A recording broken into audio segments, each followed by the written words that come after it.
Saan mo nakukuha yung mga pangsugal ninyo ni Alcantara? Binibigyan ka lang ba ni Alcantara magkakasino? Dahil nung last time, ikaw naman nilaglag niya. Nagkakasino raw kayong pareho.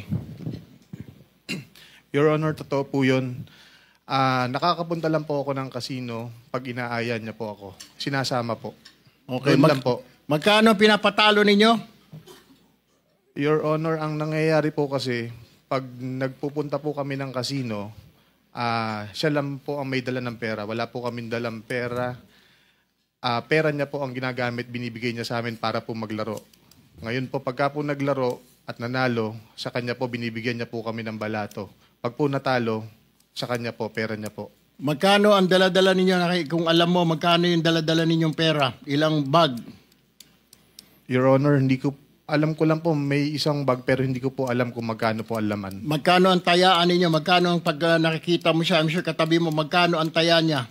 Hindi ko po matandaan. Totoo po yung sinabi niya na hindi po kami magkasama sa mesa pagka po naglalaro. Alright. Well, isa pa akong katanungan, Mr. Chair.